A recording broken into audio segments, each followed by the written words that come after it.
ہم اس ویڈیو کے اندر ابھی جو بھی تعلیمات حاصل کریں گے وہ ہم تعلیمات حاصل کریں گے خدا کلام کتاب مقدس سے، اور ہم اسی کتاب مقدس میں سے سارے حوالوں کو دیکھیں گے۔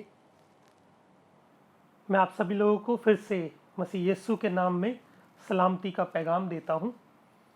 آج ہم جس چیز پہ بات کرنے جا رہے ہیں وہ یہ کہ خدا نے پرانے عہد نامے میں جانوروں کی قربانی کیوں مانگی۔ ہم دیکھیں گے خدا کلام میں توریت شریف احبار کی کتاب، توریت شریف میں احبار کی کتاب باب نمبر 16 آیت نمبر 21 سے میں آپ کے سامنے پڑھنے جا رہا ہوں۔ پرانے عہد نامے میں توریت شریف احبار کی کتاب باب نمبر 16 اور اس کی آیت نمبر 21 سے۔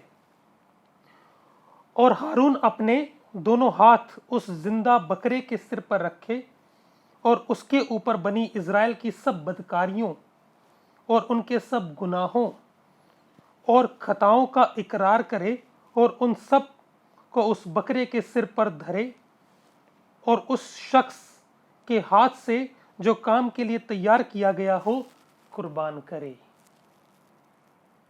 ہم نے دیکھا کہ خدا کے کلام میں پرانے عہد نامے میں خدا نے حکم دیا تھا ہارون کو کہ بنی اسرائیل نے جو جو خطائیں کری ہیں ان سب کی خطاؤں کے لیے ایک بکرا قربان کیا جائے گا۔ لیکن سوال کیوں قربان کیوں کیا جائے گا؟ ہم دیکھتے ہیں خدا کا کلام اس چیز میں کیا کہتا ہے۔ ہم نکالیں گے نئے عہد نامے میں عبرانیوں کے نام خط باب نمبر 9 آیت نمبر 22 سے میں آپ کے سامنے پڑھنے جا رہا ہوں۔ کیا کہتا ہے خدا کا کلام؟ اور تقریباً سب چیزیں شریعت کے مطابق خون سے پاک کی جاتی ہے اور بغیر خون بہائے معافی نہیں۔ تو قربانی اس لیے دی گئی کہ جنہوں نے گناہ کیا خون بہا کر کے ان کے گناہ معاف ہو جائیں۔ میں آپ کے سامنے ایک اور خدا کلام سے ایک آیت پڑھنے جا رہا ہوں۔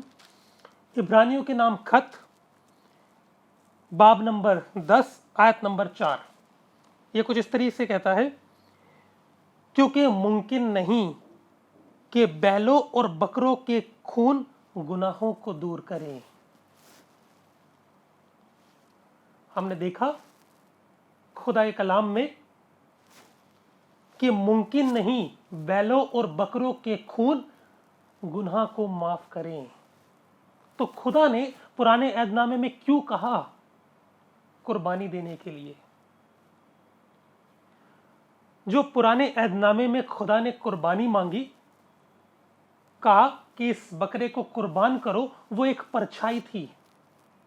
وہ ایک پرچھائی تھی آنے والے وقت میں کسی اور کی قربانی کی۔ ہم دیکھتے ہیں خدا کلام میں خدا کلام کیا کہتا ہے اس بارے میں۔ عبرانیوں کے نام خط باب نمبر 9 آیت نمبر 27 کیا کہتی ہے؟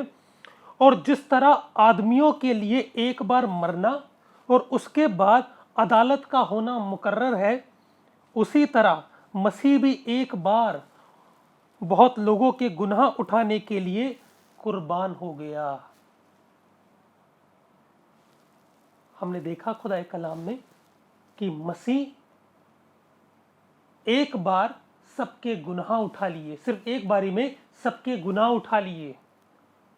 تو جو پرانے عہد نامے میں قربانی ہوئی وہ پرچھائی تھی اس بات کی، وہ ایک طرح کی نبوت تھی کہ آنے والے وقت میں خدا کی طرف سے ایک برہ بھیجا جائے گا جو دنیا کے گناہ کو اپنے اوپر اٹھا لے گا۔